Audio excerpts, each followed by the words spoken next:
Have you ever noticed how strange modern social life has become? Your phone buzzes constantly, group chats, invites, events, plans. Yet instead of excitement, you feel something closer to exhaustion. Not because you hate people, but because the thought of another loud conversation that leads nowhere feels draining. And then the doubt creeps in. You start wondering, is something wrong with me? Why don't I crave constant social interaction like everyone else seems to?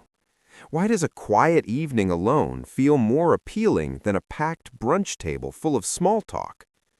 For a long time, culture has given us a very narrow definition of what a healthy social life looks like. More friends, more plans, more noise, more visibility. But psychology paints a much more nuanced and honestly much more comforting picture. Because here's the first truth we need to get clear on. Being alone is not the same thing as being lonely. Loneliness is a psychological state. It's the distressing feeling that your emotional needs are not being met.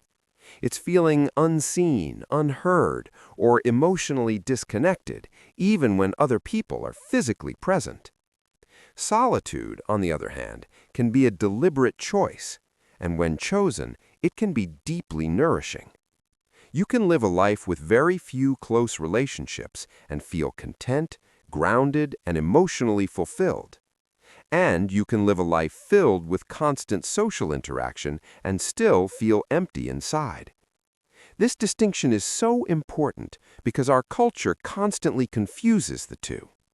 Psychologists have been studying this for decades, and what they've consistently found is this.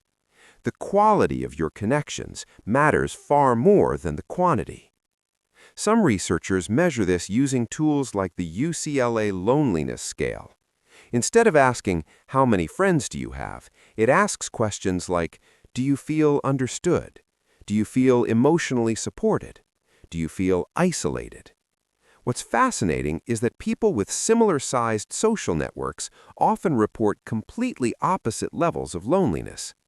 One person might have 3 close friends and feel deeply connected.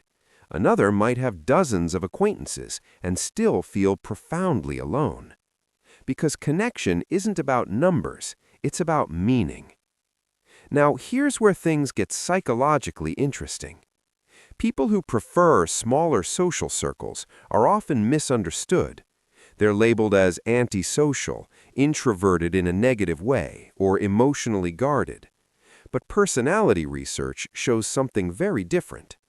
People who are comfortable with solitude often score higher in self-awareness and emotional independence.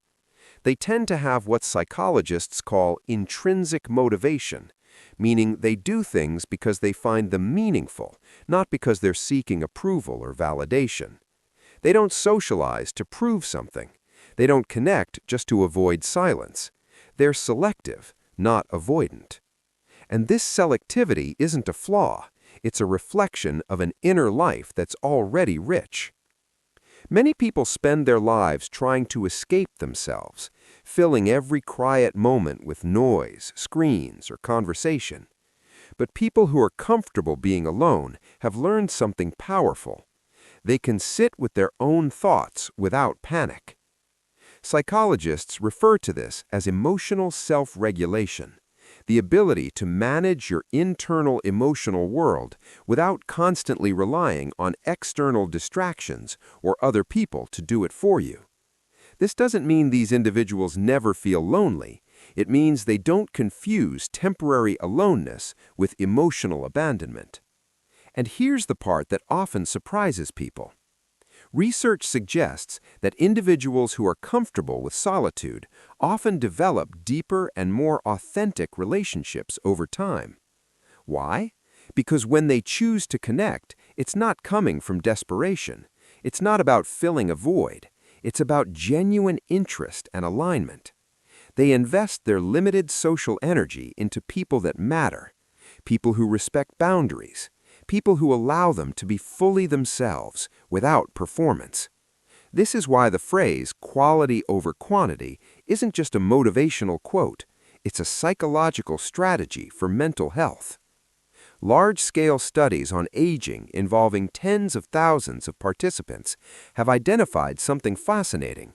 There are people who are socially isolated by traditional standards, small networks, infrequent social contact, yet report low loneliness and high well-being. Meanwhile, others with large social circles report persistent feelings of disconnection. What this tells us is that the human need for connection is deeply personal. There is no universal social requirement. Now let's talk about creativity, because this is where solitude becomes a hidden advantage.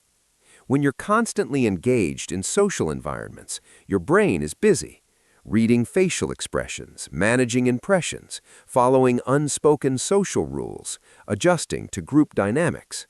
All of this consumes cognitive energy. When that stimulation is reduced, the brain shifts into a different mode, one that psychologists and neuroscientists associate with creativity and insight. This is known as divergent thinking, the ability to explore ideas freely, make unexpected connections, and think beyond conventional patterns. Silence gives the mind room to wander, and wandering minds are often the most creative ones. Many great thinkers, writers, and innovators throughout history had relatively small social circles, not because they disliked people, but because solitude gave them space to think deeply. But here's an important clarification. Having few friends does not make someone immune to loneliness. There's a critical difference between chosen solitude and chronic perceived isolation. When someone feels emotionally disconnected for long periods, regardless of how many people are around, research shows it can impact attention, cognition, and even long-term physical health. Studies have linked persistent loneliness to increased risk of cognitive decline, cardiovascular issues, and emotional dysregulation. So the real question isn't, how many friends do you have? The real question is, do you feel emotionally connected in the relationships you do have? People who thrive with fewer friendships often share certain psychological traits. They have a strong sense of self. They're comfortable with introspection. They possess what psychologists call self-concept clarity. They know who they are without needing constant feedback from others. They don't fear silence. They don't fear being alone with their thoughts. They understand that solitude isn't emptiness, it's space. Space to think, space to process emotions, space to create, space to grow.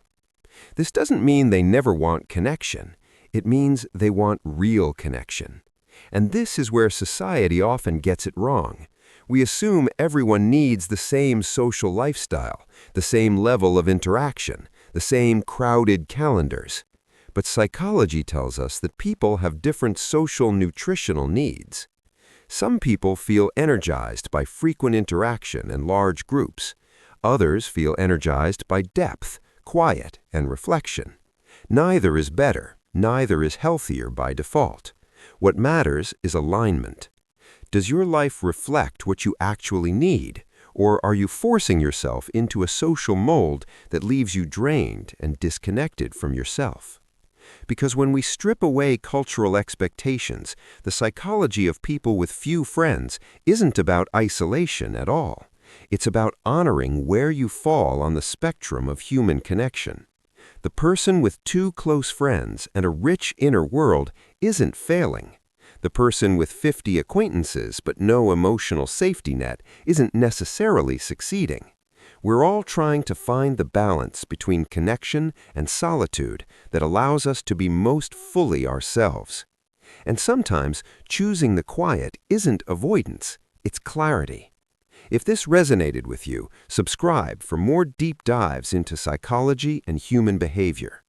And if you want to support this channel and help keep this content going, consider becoming a member. Your support genuinely makes a difference.